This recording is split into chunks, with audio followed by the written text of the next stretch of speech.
예, 오늘 그 죽은 교회 복음 시리즈 네 번째 시간으로요. 복음 전도에 대한 무관심이라는 제목으로 하나님의 말씀을 증언하겠습니다. 마태복음 16장 18절에 이런 말씀이 있습니다. 또 내가 내게 이르노니 너는 베드로라. 이 반석 위에 내가 내 교회를 세우리니 지옥의 문들이 그것을 이기지 못하리라. 지금 주님 말씀하시기를요, 우리 주님께서 세우신 살아있는 교회는 어떤 교회입니까? 지옥의 문들이 이기지 못하는 교회입니다. 우리 주님께서는 이 땅에 지옥의 문들이 이길 수 없는 교회를 자신이 친히 세우실 것을 말씀하셨습니다. 여러분, 그리스도의 복음을 선포하는 신약 교회는 이 세상에서 유일하게 지옥을 대적할 수 있고 지옥을 이길 수 있으며 지옥의 확장을 막을 수 있고 또 지옥으로 내려가는 혼들을 이겨올 수 있습니다. 이런 일들은 청와대나 백악관에서 할 수 있는 일이 아닙니다. 우리 주님께서는 지옥이 이기지 못할, 지옥의 문들이 이기지 못할 살아있는 교회를 세우셨습니다. 주님께서는 이 지옥의 문들이 이길 수 없도록 선교회를 세우신 게 아닙니다. 학교를 세우신 것이 아닙니다. 교회를 세우셨습니다. 그렇다면 죽어있는 교회는요, 복음을 전하지 않아서 지옥을 이길 수 없습니다. 여러분, 복음 전도에 관심이 없어요. 지옥에 대해서 경고하지 않습니다. 여러분, 미국에서 가장 큰 교회입니다. 레이크우드 처치라는 텍사스에 있는 교회입니다. 여러분 잘 아시는 조엘 오스틴이 사역하는 교회예요. 그런데 이 조엘 오스틴이 사역하는 이 교회가 어떤 교회인지 아십니까?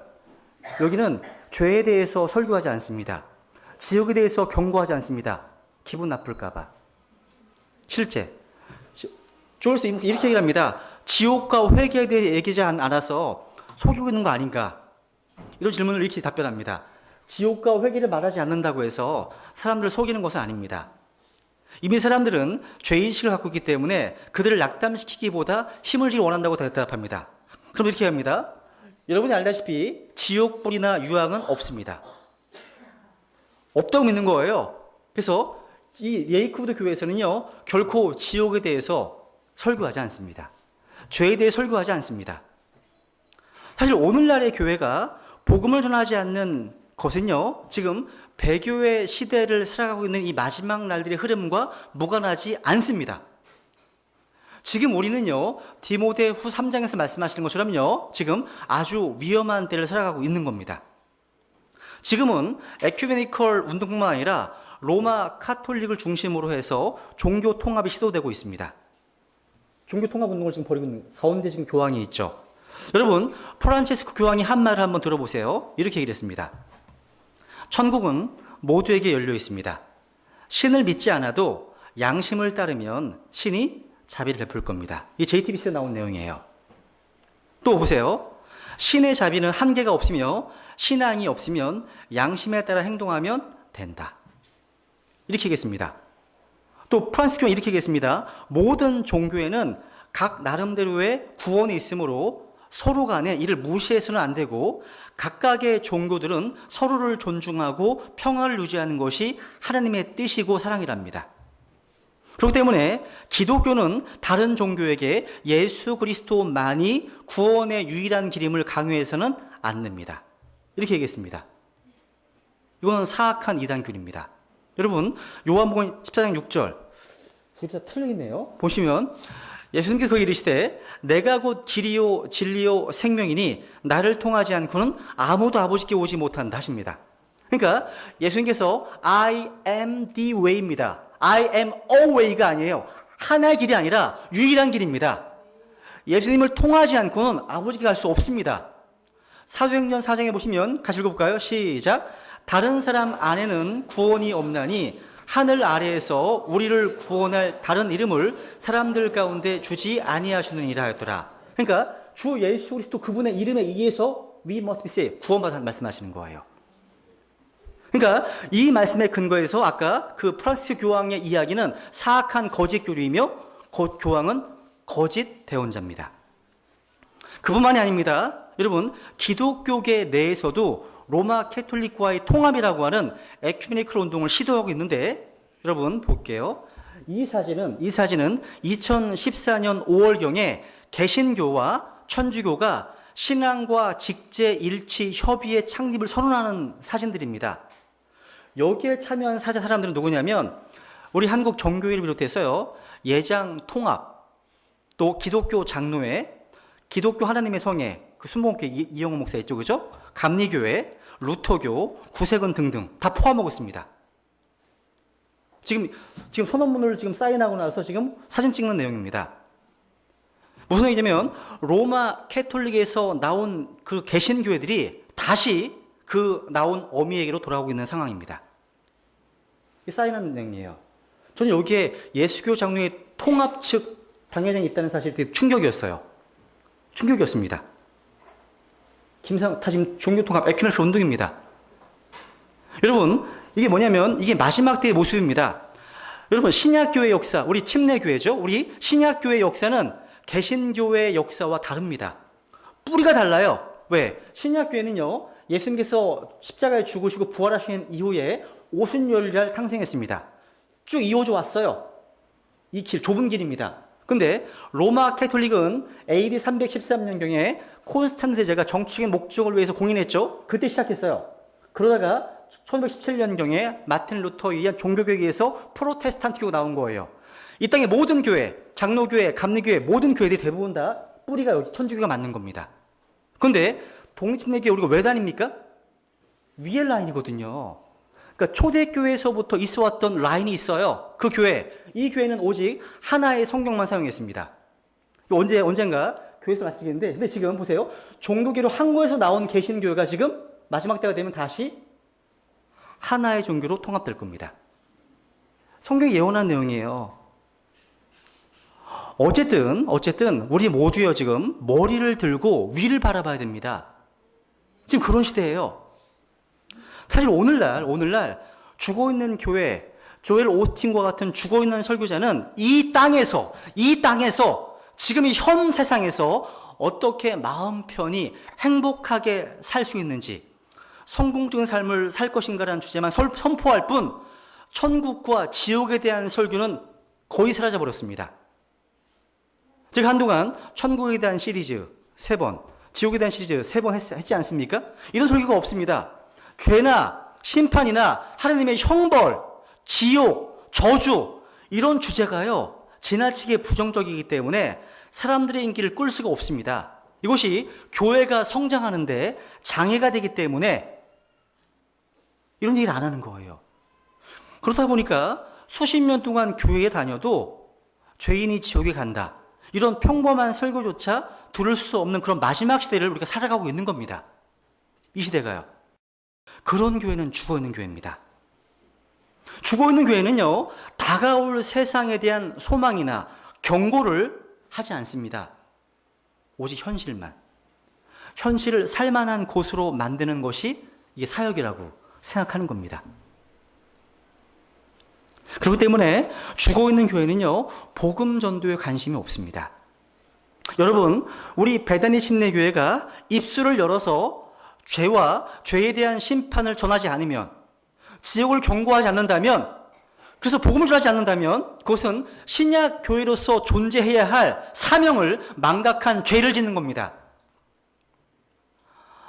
어떤 목사님이 쓰신 책 가운데 복음 전도를 주제로 한 책이 하나 있는데, 그 책이 뭐냐면 Our Guilty Silence라는 책입니다.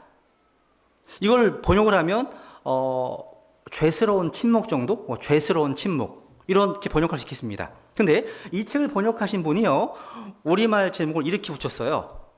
전도하지 않는 죄. 괜찮습니다. 전도하지 않는 죄. 그러니까 이 전도하지 않는 것은 죄다, 이런 표현이 오늘날 살아가고 있는 지금 이 시대에 교회 다니는 사람들에게는 별로 실감나지 않는 타이틀일 수 있습니다. 왜냐하면 복음 전한다, 선교한다 하면 아주 극소수의 열심히 특별한 어떤 예외적인 성도들의 어떤 헌신으로만 생각하기 때문입니다. 이게 보편적인 인식이에요. 저에겐 두 번 주에 전체가 다 나가 전도해야 되잖아요. 그죠? 왜 그렇습니까? 모든 성도의 사명이자 특권이기 때문입니다. 이따 말씀드리겠습니다. 어쨌거나 생각해 보세요 한번. 우리 주변에서 먹을 양식이 없어서 죽어가고 있는데 만약 이 상황에서 이 식량의 문제, 이 식량난을 해결할 확실한 비책이 있다고 가정해봐요. 그런데 내가 침묵하고 있어. 그럼 이것이 그 침묵은 죄일까요? 아닐까요? 죄입니다. 아마 거의 살인 방조죄라고 할 수 있습니다. 본문에서도 이런 얘기가 나오고 있는 거예요. 여러분, 이스라엘과 사마리아에 그 땅에 극심한 기근이 있었어요. 앞에 열왕기 6장에 보시면 설상가상으로요, 북쪽 땅의 시리아가 쳐들어와서 이 사마리아 도시를 완전히 포위해버렸습니다. 즉, 식량 공급의 루트가 완전히 차단되고 만 겁니다. 기근에다가 식량 공급 루트까지 차단되니까 먹을 것을 구할 수 있는 방법이 아예 없었습니다.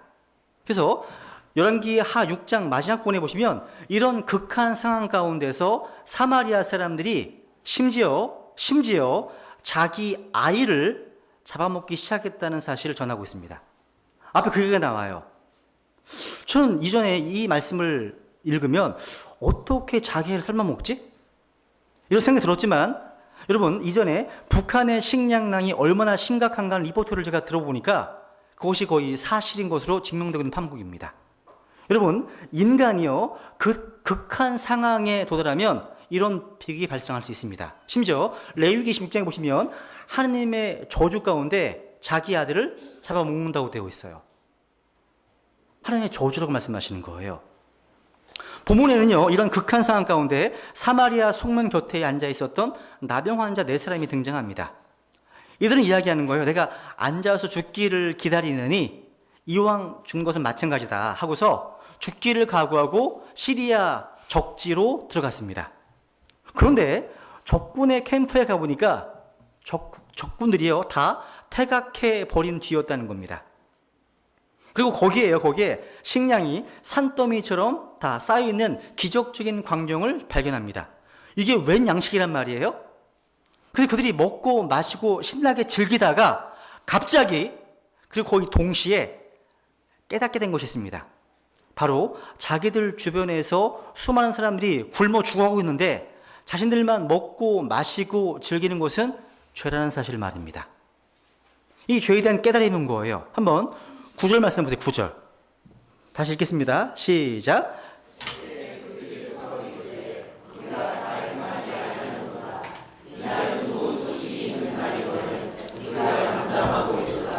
만일 우리가 동틀 때까지 기다리면 어떤 화가 우리에게 임하리니 그런즉 이제 오라 우리가 가서 왕의 집안에게 고하자 하고. 내용인즉 뭐냐요? 우리가 잘 행하는 것이 아니라는 겁니다. 우리에게 좋은 소식이 있는데 그것은 사람들을 다 살릴 만한 양식이 있다는 놀라운 소식입니다. 이 소식을 알리지 않으면 그게 우리에게 죄라는 거예요. 근데 우리는 잠잠하고 있다는 거죠. 만일 동틀 때까지 기다리면 필시 오늘 밤에도 수많은 사람들이 죽어갈 테니까 우리가 침묵한다는 것은 죄라는 겁니다. 그래서 이제부터라도 가서 이 기쁜 소식을 알리자는 거예요. 물론 본문은요, 육체적인 기근에 대한 내용이에요.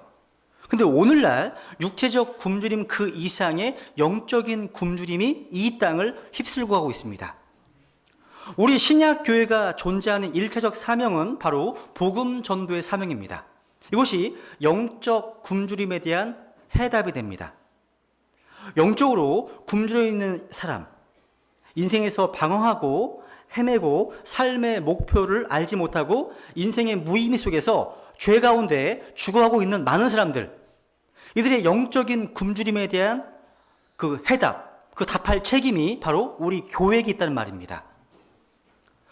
예수님께서 이런 말씀하셨습니다. 요한복음 6장에서 이런 말씀하셨죠. 같이 읽겠습니다. 시작. 예수님께서 그들에게 이르시되 내가 곧 생명의 빵이니 내게 오는 자는 결코 줄이지 아니할 것이요 나를 믿는 자는 결코 목마르지 아니하리라. 다시 말해서 예수님께서는요, 죄로 인한 인간의 영적인 굶주림과 목마름을 해결하실 수 있는 구체적인 주님이라고 말씀하시는 겁니다. 내가 생명의 빵인데 내게 오면 배부를 것이라고, 만족할 것이라고, 행복할 것이라고 말씀하고 있는 겁니다. 인생의 의미와 목적을 알고 진정한 삶의 의미를 알게 되고 죄의 문제로부터 해방을 받아서 구원받게 될 것이라고 말씀하고 있는 겁니다. 우리 주변에 그리스도 없이 목마른 가운데 영적으로 죽어가는 사람들이 얼마나 많은지 한번 돌아보십시오. 그런데 우리는요, 지금 나는 생명의 빵이 나한테 있어. 또 그 생명의 빵이 누구신지를 알고 있어요. 그들의 문제를 해결할 답이 무엇인지 알고 있어요. 그래서 침묵하고 있어요. 내 주변에 죽어가는 사람들 바라보면서 침묵하고 있다면 그 이유가 어떠한 변명이나 핑계를 댄다 할지라도요, 이게 죄가 아니고 무엇이겠습니까? 죄입니다. 이것을 바로 전도하지 않는 죄라고 할 수 있습니다. 그렇다면 중요한 것은요, 우리가 어떻게 하면 우리가 이러한 죄를 짓지 않겠느냐는 겁니다. 이 죄를 어떻게 극복하고 하나님께서 기뻐하시는 삶을 살 수 있을까? 이 물음에 대한 답을 찾기 위해서 오늘 본문을 한번 살펴봤습니다. 이 본문의 네 명의 나병 환자는요, 자기의 배고픈 문제를 해결을 했을 뿐만 아니라 다른 사람의 문제를 해결하는 사람으로 쓰임을 받게 됩니다. 이들이 곧 전도자예요. 이렇게 하기 위해서 이들은 세 가지 중요한 발견을 했습니다. 오늘날 전도하지 않는 죄를 범하지 않고 하나님이 기뻐하시는 삶을 살려면 우리에게도 이러한 세 가지 발견이 있어야 됩니다. 첫 번째 뭐냐면, 우선 자신의 상태를 발견해야 합니다. 그러니까 나의 상태, 우리의 상태를 발견해야 됩니다. 여러분, 이 네 사람의 나병 환자를 한번 보세요. 그대로 앉아있으면 죽어요. 여기 7장 3절을 보시면 성문 어귀에 나병 환자 네 사람이 있었는데 그들이 서로 이르되 우리가 어찌하여 죽을 때까지 여기 앉아있느냐. 그러니까 이들은요, 거기에 그대로 앉아있으면 죽는다는 것을 알았습니다. 그래서 어떻게 합니까? 그 다음 보시면 우리가 말하기를 우리가 도시에 들어가리라 해도 도시 안에 기근이 있으므로 우리가 거기서 죽을 것이요 우리가 가만히 앉아 있어도 죽으리로다. 그런데 이제 오라. 우리가 시리아 사람들의 군대에 항복하자. 그들이 우리를 살려두면 우리가 살려니와 그들이 우리를 죽이면 우리가 죽을 따름이라 하고. 여러분, 마지막에 재미가 있어요. 그들이 우리를 죽이면 어떻게 한다고요? 우리가 죽을 따름이라. 이와 비슷한 말을 한 사람이 있었죠. 누구였습니까? 에스더입니다. 에스더. 그러니까 이들은요, 죽을 각오를 하고 살 길을 찾아 나섭니다. 도시에 들어가도 가만히 앉아있어도 죽습니다. 이런 위기의식 때문에 이들은 상황을 직시하게 되었습니다. 이게 중요해요. 그들은 가만히 있지 않았습니다. 여러분, 이전에요, 어떤 형제가 저에게 전도지 한 장을 들고 왔어요. 목사님, 이거 재미있지요? 청년이 들고 온 그 전도지에는요, 큰 글씨로 이런 제목이 달려 있었습니다. 지옥에 가기 위해서 내가 무엇을 해야 하는가? 그게 전도지의 제목이었어요. 요? 글쎄, 뭘 해야 될까? 저도 재미있는 전도지라는 생각이 들었습니다. 근데 그가 딱 뒤집어 봤어요. 뒤집어 보았더니 거기에 답이 뭔지 아십니까? 당신이 할 일은 아무것도 없어. 그게 답이었어요. 아무것도 없습니다. 무슨 말입니까? 가만히 있으면 자동으로 지옥 간다는 말이에요. 이게 사실입니다. 모든 사람은 죄인입니다. 죄인은 하나님의 진노를 피할 수 없습니다.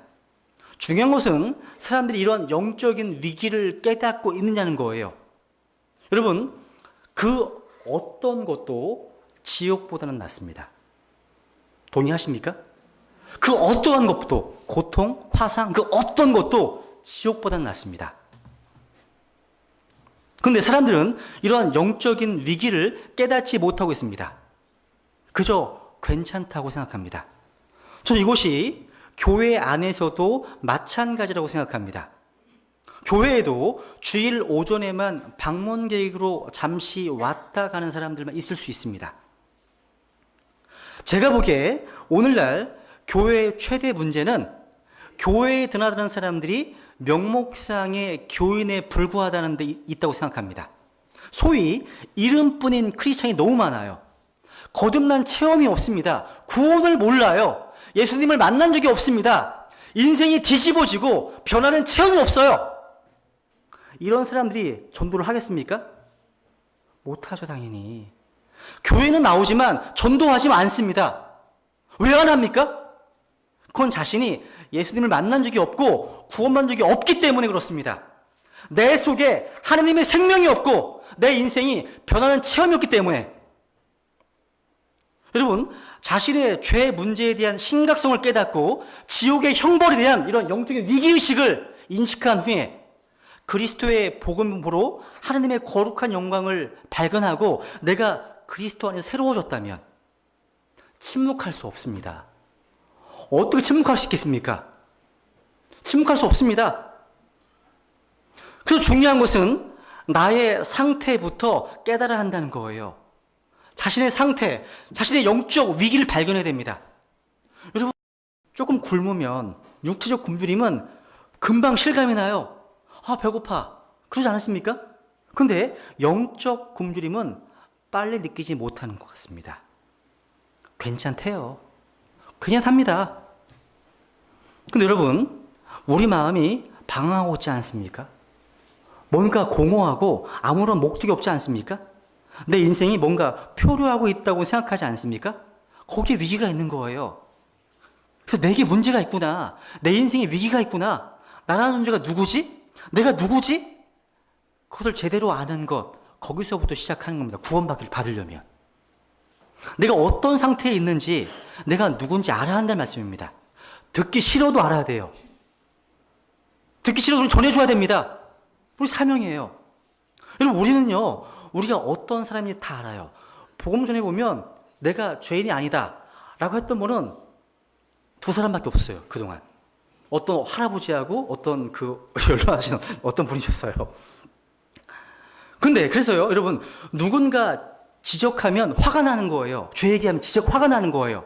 근데 그렇게 지적받을 필요가 있어요. 내가 어떤 사람인지 알아야 할 때가 있다는 거예요. 복음론은요, 그 사람이 하나님 앞에서 죄인이라는 사실을 알려주는 겁니다. 당신 죄인이라는 거예요. 죄의 싹은 사망이라는 겁니다. 그대로 살면 지옥 갑니다. 지옥 갑니다. 말해주는 거예요. 그렇게 말해줘야 되는 거예요. 죄의 싹은 사망이요. 말해줘야 됩니다. 그 사실을 전할 때 성령님께서 역사해 주시면 사람들은 깨닫습니다. 정말 나는 죄인이구나. 하나님의 진노를 피할 수 없구나. 진짜 큰일 났구나. 이런 위기의식. 이게 필요합니다. 자신의 영적 위기 상태를 발견하는 것, 이것이 구원받는 시작입니다. 영적 변화의 시작이라는 거예요. 여러분, 이런 적 있으십니까? 이런 사건이 한 번도 없었다면 오늘 그 시간 되기를 간절히 소망합니다. 이것이 우리가 전도하지 않는 죄를 범하지 않는 첫 번째 방편입니다. 두 번째는 하나님의 은혜를 발견해야 됩니다. 여러분, 이 4명의 나병 환자가 시리아 군영으로 들어갔을 때 발견한 두 가지 사건이 있어요. 첫째는 뭐예요? 시리아 적군이 다 후퇴해버렸다는 걸 발견했습니다. 또 한 가지는 먹을 것, 마실 것, 입을 것이 쌓여있고 금과 은도 있었습니다. 근데 주목해 보세요. 그럼 이 일을 누가 했을까요? 이게 중요한 포인트예요. 누가? 다시 보세요. 6절, 같이 읽죠. 시작. 주께서 시리아 사람들의 군대로 하여금 병거 소리와 말소리, 곧 큰 군대의 소리를 듣게 하셨으므로 그들이 서로 말하기를, 보라,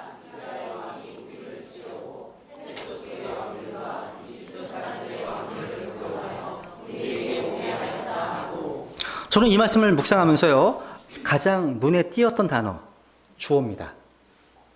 주께서. 제일 중요한 단어 다른 것 같아요. 누가요? 주께서입니다. 주께서 시리아 사람들의 군대로 하여금 병거가 몰려오는 소리를 듣게 했습니다. 이스라엘 군대가 오나 보다. 다 도망가자 하면서 시리아 군대는 다 달아나고 말았습니다. 저 이 말씀 묵상하면서요, 1967년 6월 7일 6.1 전쟁이 떠올랐어요. 여러분, 그 당시 아랍 14개 국가와 이스라엘이 전쟁을 했어요. 무려 1억 2천만 명 대 200만이었습니다. 이 게임이 안 되는 거죠. 그러니까 14개 국가와 이스라엘의 싸움이었습니다. 14대 1이죠. 이것을 사람들은 다윗과 골리앗 싸움이라고 얘기를 합니다. 그런데 전쟁 발발 6일 만에 이스라엘의 완전한 승리로 끝났습니다. 원래 요 색깔 6.1 전쟁을 통해서 차지한 거예요. 다 이게 웨스트뱅크, 제루살렘, 골란군 다 차지한 겁니다. 6.1 전쟁을 통해서요. 한번 생각해 보세요. 오늘날 군사 전문가들은요, 어떻게 이스라엘 민족이 14개 국가를 상대로 6일 만에 그것도 완전한 승리를 얻었는지 연구했습니다. 연구 결과 미라클이다, 기적이다 이렇게 이야기합니다. 그러니까 상식으로 설명할 수 없는 기적이라고 이야기합니다. 그러니까 이길 수 없는 이긴 거라는 겁니다. 제가 한번 이런 얘기 해드렸죠. 이스라엘 군사 패전병 한 명이요, 헤매고 있는데 아랍 군대와 맞닥뜨렸습니다. 그런데 아랍 군대가 총을 버리고 이 한 명의 이스라엘 병사에게 항복했습니다. 황당한 일이죠. 그래서 이스라엘 정보국에서 아랍 장교를 신문했습니다. 왜 항복했냐 니네들이 한 사람한테. 그때 아랍 장교들이 한 말이 문서로 나와 있습니다. 우리는 이스라엘 병사와 싸울 준비가 되어 있습니다. 그런데 천사와는 싸울 준비가 되어 있지 않습니다. 우리는 그 한 명의 패전병 뒤에 수많은 천사를 봤습니다.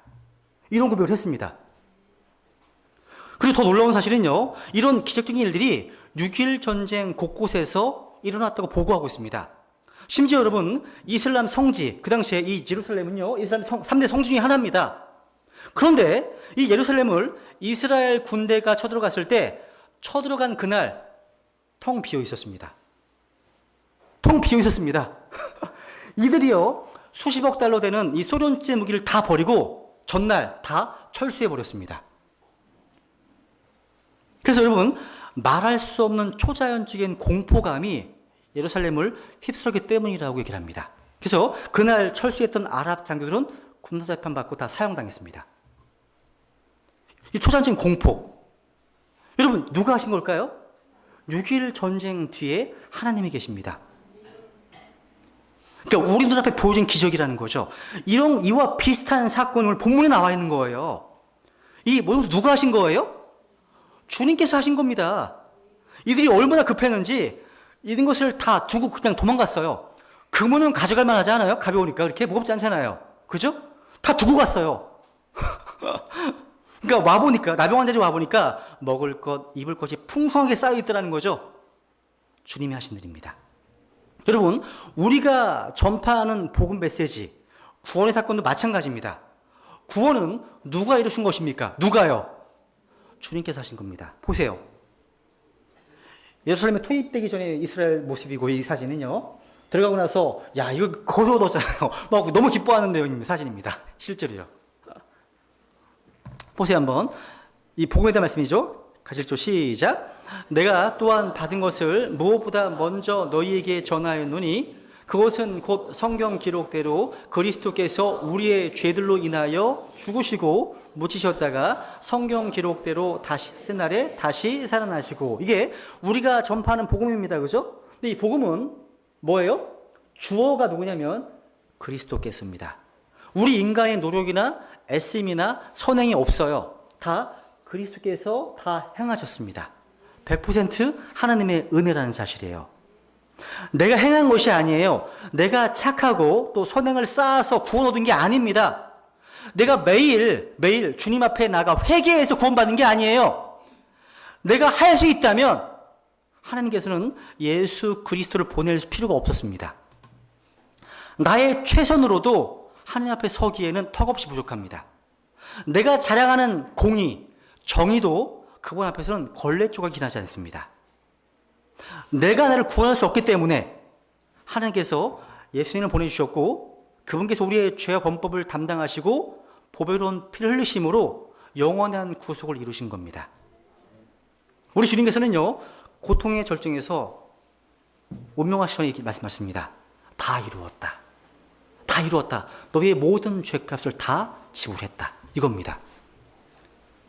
여러분, 음식점에서요, 4명이 밥을 먹는데 한 사람이 내고 갔어요. 나머지 3명은 낼 필요가 있습니까? 밥값을? 아닙니다. 이미 내고 갔잖아요. 마찬가지예요. 우리 주님께서 자신의 보배로운 피로 우리의 모든 죄값을 다 지불하셨습니다. 내가 갚아야 할 빚이 없다는 겁니다, 여러분. 다 이루었다. 이때 구원은 완성되었습니다. 하나님은 구원을 우리에게 값 없이 주셨습니다. 구원은 우리의 노력이나 애씀과 관계없는 선물입니다. 어떤 설교자는요, 제자가 되어야지 구원받는 것이라고 하는데 그렇지 않습니다. 구원받았다면 당연히 제자가 되어야 하지만 제자됨이 구원의 조건은 아닙니다. 우리의 헌신이나 우리의 애씀이 구원의 조건이 아닙니다. 여러분, 에베소 2장에 보시면 같이 읽어볼까요? 시작. 너희가 믿음을 통해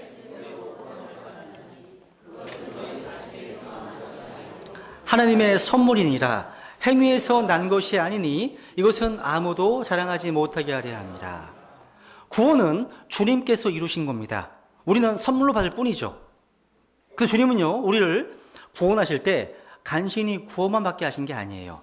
지옥만 면하게 하신 게 아닙니다. 가까스로 구원만 받은 게 아니라는 사실이에요. 우리가 받고 누리는 구원에는요, 풍성한 삶이 있습니다.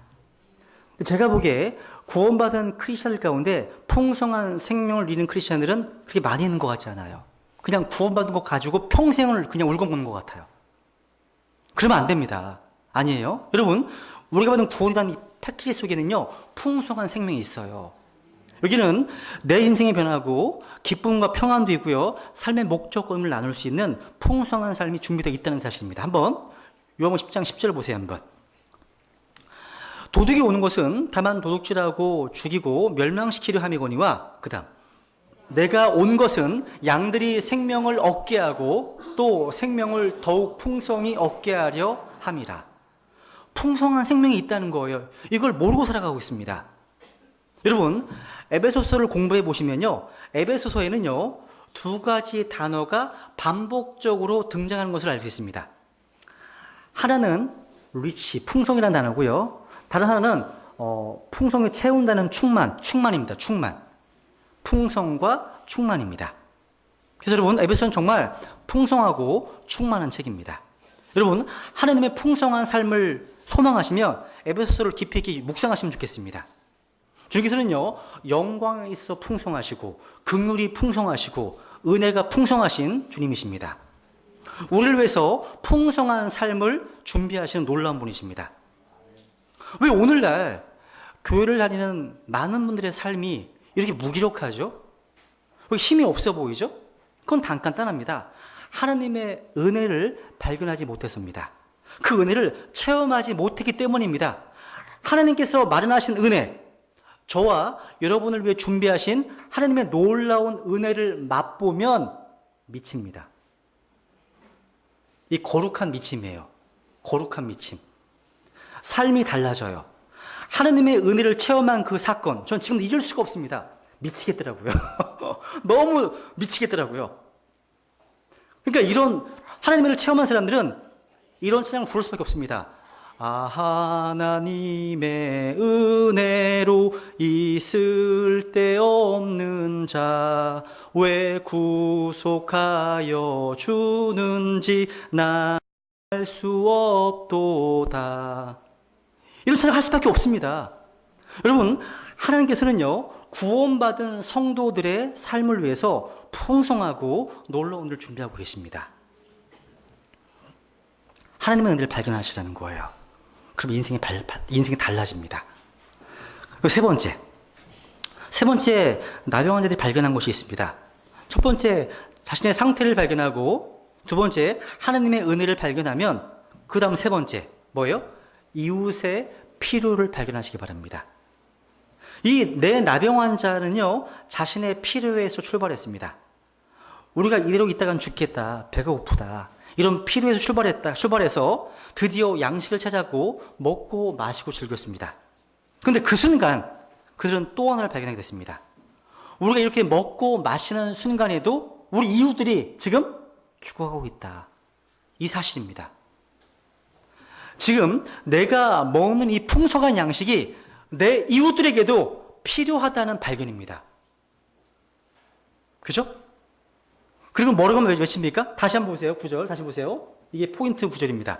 같이 읽겠습니다. 시작. 그때 그들이 서로 이르되 우리가 잘 행하지 아니하는도다. 이날은 좋은 소식이 있는 날이거늘 우리가 잠잠하고 있도다. 만일 우리가 동틀 때까지 기다리면 어떤 화가 우리에게 임하리니 그런즉 이제 오라 우리가 가서 왕의 집안에게 고하자 하고 그들은 밝은 아침까지 기다려서 또다시 우리 이웃들이 죽어간다면 우리 책임이다. 우리 책임이다. 가서 이 좋은 소식을 전하자 이렇게 얘기했습니다. 제가 오늘날 교회 성도들을 볼 때 참 답답할 때가 있습니다. 한평생이요. 우리는 자신의 필요, 자기가 필요한 것만을 가지고 몸부림치다가 그렇게 살다가 죽는 경우가 많습니다.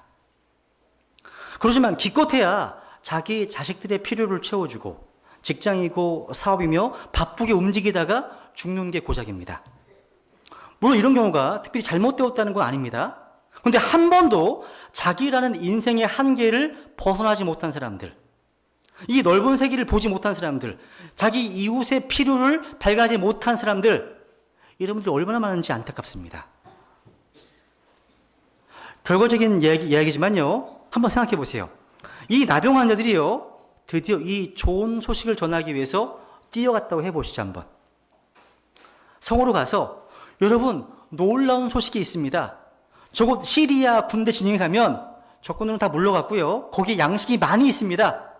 거기에 여러분이 구원이 있고 생명이 있습니다. 생각해 보세요.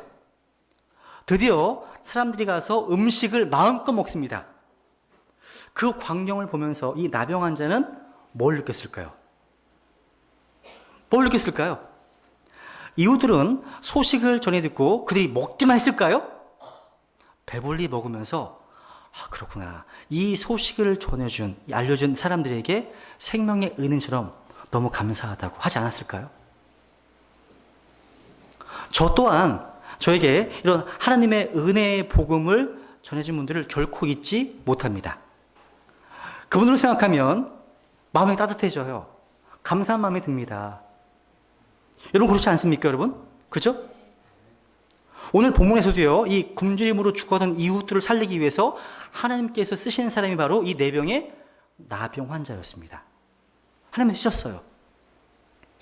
하나님은 왜 그 시대에 이 나병 환자들을 들어 쓰셨을까요?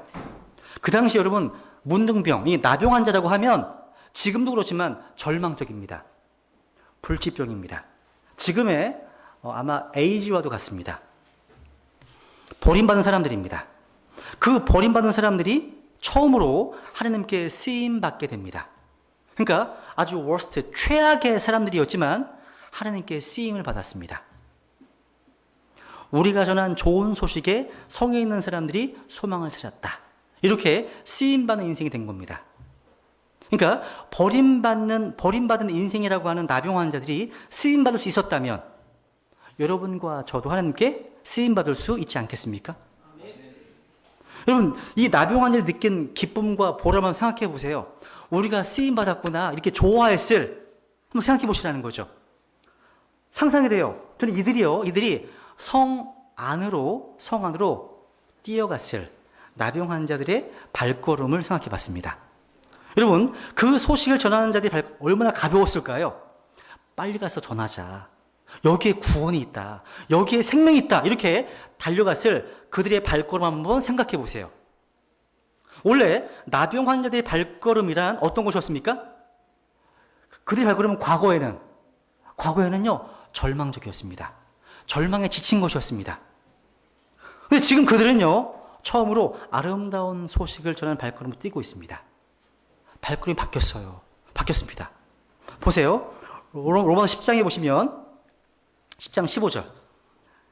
읽겠습니다. 시작. 보내어지지 아니하였으면 그들이 어찌 선포하리요. 이것은 기록된 바 화평의 복음을 선포하며 좋은 일들의 반가운 소식을 가져오는 자들의 발이 어찌 그리 아름다운 것과 같으니라. 여러분, 발에 좀 냄새가 심하게 나도 괜찮아요. 복음 전하는 자들의 발은 주님 보시기에 아름답다고 말씀하시거든요. 아름답습니다. 반면에 로마서 3장에 보시면요, 발에 대해서 이런 표현이 나와요. 그들의 발은 피 흘리는 데 빠르다고 되어 있습니다. 그러니까 이 말씀은 구원받지 못한 죄인의 발입니다. 위에 있는 발은 구원받은 복음 전도자들의 발입니다. 바뀌었죠? 이전에는 죽이고 속이고 빼앗기 위해서 달려가는 발걸음이었다면, 그러니까 죄짓는데 빠른 발걸음, 무기력한 발걸음, 방황하는 발걸음. 근데 이 발걸음이 이제는 목적이 있습니다. 좋은 소식을 전하기 위해서, 우리 이웃들을 섬기기 위해서 지금 달려가는 발걸음이 되었다는 거예요. 이 말이 얼마나 아름답습니까? 그죠? 또 한번 상상해 보세요. 그들의 입술 한번 생각해 보세요. 비교가 돼요. 뭐냐면 전반부에서 이 나병환자 입술에서는요, 에이 죽어야겠다 이런 느낌이 와요. 막 생각해 보세요. 나병환자 입에서 지금까지 어떤 말이 나왔을까요? 자기 인생을 한탄하는 자조적인 이야기. 입을 열기만 하면 못 살겠다, 죽어버리자, 언제까지 이렇게 살아야 되는지 이런 소리 흘러나지 않았겠습니까? 근데 지금 처음으로 이 나병환자의 입술에서 아름다운 소식이 흘러나오고 있습니다. 바뀌었어요. 사람을 살리고 또 이웃을 살리고 그런 메시지가 입술에 있었습니다. 뭐가 변한 거예요? 입이 변한 거예요. 주둥이에서 입으로 바뀐 겁니다. 그래서 똑같은 입에 대해서 로마 3장 이렇게 말합니다. 한번 보세요. 3장 14절. 이게 구원받기 전의 입술이었습니다. 읽겠습니다. 시작. 그들의 목구멍은 열린 돌무덤이라. 그들이 자기 혀로 속임수를 쓰나니 그들의 입술 밑에는 독사의 독이 있고 그들의 입은 저주와 쓴 것으로 가득하며. 우리가 구원받기 전에는요, 입을 열기만 하면 우리 이웃들을 음해하고 파괴하는 우리들의 입술에 지금 뭐가 담겨 있는 거예요? 아름다운 소식, 복음이 담겨 있습니다. 구원의 메시지, 또 생명의 메시지가 담긴 우리 입술, 아름다운 발걸음, 또 전도지를 나눠주는 아름다운 손, 이렇게 아름다운 인생으로 변화된 겁니다. 여러분들 아름다우십니까? 이게 아름다운 인생입니다. 이게요. 이것이 성경에서 말씀하시는 구원받은 그리스도인의 이미지입니다. 이게 그런 이미지예요. 저 여러분은 이것을 위해 존재하는 겁니다. 아까 9절에서 우리가 잠잠하고 있으면 뭐가 임한다고요? 화가 임할 것이다 고백했던 것처럼 바울도 이렇게 고백했습니다. 이 말씀이 떠올랐는데 보세요 한번. 고린도전서 9장 16절입니다. 같이 읽죠. 시작. 내가 복음을 선포할지라도 자랑할 것이 없나니 이는 필연적으로 내가 해야 하기 때문이라. 만일 내가 복음을 선포하지 아니하면 참으로 내게 화가 있으리로다. 이건 복음 선포는요, 당연히 해야 되는 일입니다. 구원받은 성도가 복음을 전하는 것은 자랑거리가 아니에요. 학생이 공부하는 것, 자랑거리가 아닙니다. 당연한 일이죠. 여러분, 직장에서 일하는 것, 이건 자랑할 수 없습니다. 마찬가지입니다. 성도가 복음을 선포하는 것은 자랑할 것이 없습니다. 그것은 성도들에게 주어진 당연한 일이고 사명입니다. 자랑할 것이 없어요. 그래서 이 복음 선포는 필연적으로 해야 하는 일입니다. 그렇다면 마지막입니다. 여러분에게 제가 묻고 싶은 것이 있습니다. 여러분 마음 속에요, 복음 선포에 대한 불이 있으십니까? 내 마음속에 이뤄진 혼에 대한 어떤 불타는 열정이 있습니까? 한번 마음을 점검해 보세요. 예레미야가 고백했던 것처럼요, 하나님의 말씀으로 인해서 타오르는 그 무엇이 없다면, 그게 없다면 우리는 불타는 지옥으로 그 향해 가고 있는 이뤄진 혼들을 이길 수 없어요. 그 불꽃이 없다면 이길 수 없습니다. 우리 바다의 심내교회 지체들이요, 이런 혼에 대한 관심을 가지고 복음을 전하기 위해서 지옥불을 이기는 그런 불꽃 같은 말씀이 우리 속에서 활활 타올라야 합니다. 예레미야 20장 한번 보세요. 예레미야 20장 9절 같이 읽겠습니다. 시작. 그때 내가 말하기를 내가 다시는 그분에 대하여 언급하지 아니하며 그분의 이름으로 말하지 아니하리라 하였으나 그분의 말씀이 내 마음속에 타오르는 불 같아서 내 뼛속에 사무시니 내가 참기에 지치고 가만히 있을 수 없었도다. 여러분 마음이 차가워 있다면, 냉랭하다면 거기서 나오는 말 가지고는요, 지옥으로 향하는 혼들을 결코 이겨올 수 없습니다. 구원할 수 없어요. 하지만 여러분 마음속에요, 이런 타오르는 불이 있다면 다른 사람들의 반대, 멸시, 조롱, 핍박, 수치는 물론이고요. 모든 어려운 조건에서도요. 가만히 있을 수 없기 때문에 터져 나올 수밖에 없어요. 터져 나와야 하는 겁니다. 여러분, 우리 믿음의 선배 가운데 중국의 선교사로 이제 사역했던 허드슨 테일러 기억하시죠? 이 허드슨 테일러는요, 그 당시에 선교를 자원하는 청년들을 향해서 중국에서 이룰 그 사역의 목표를 세우기 전에 뭘 점검했는지 아세요? 그들에게 청년들 속에 타오르는 불꽃이 있는지 먼저 체크해 보라고 했습니다. 왠지 아세요? 경험상 선교를 하려고 왔는데 일이 제대로 안 풀려. 전도도 잘 안 돼. 목표 달성이 실패해. 그러면 다 그만두고 떠나더라는 겁니다. 떠나더라는 거예요. 근데 마음속에 타오르는 불같이 어떤 뼛속에 사무치는 그 무엇이 있다면 그 사람들은 외부의 환경과 상관없이 지속적으로 일을 할 수 있게 됩니다. 이게 다른 겁니다. 다른 거예요. 여러분, 인디언들에게 복음을 했던 이 데이비 브레이너드 아십니까? 밤마다 이렇게 기도했습니다. 오 주님, 제가 주님을 섬기는데 타오르는 불꽃처럼 되기를 원합니다. 이렇게 기도했습니다. 이런 불꽃이요, 우리 안에 활활 타오르길 기도하지 않으시겠습니까? 여러분, 우리가 이 기쁜 소식을 전하지 않으면 화가 있을 겁니다. 말씀을 정리하겠습니다. 우리 이 복음을 선포하기에 존재합니다. 내가 먼저 이 아름다운 소식을 발견하고 그 소식을 듣고 발견한 기쁨을, 내 인생이 변화된 그 기쁨을요, 이웃들에게 전하기 위해 존재하는 삶이 우리들입니다. 맞습니다.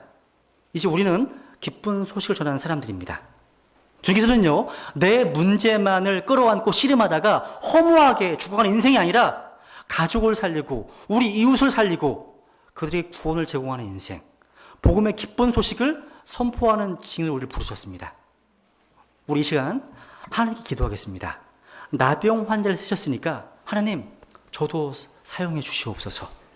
제 속에 말씀으로 인한 불꽃이 타오르는 심령이 되게 하려고 기도하십시오. 그리고 죽어있는 교회에서 발견되는 전도하지 않는 그 무관심의 죄를 범하지 않도록 우리 하나님께 은혜를 구하는 시간을 갖겠습니다. 기도하시겠습니다.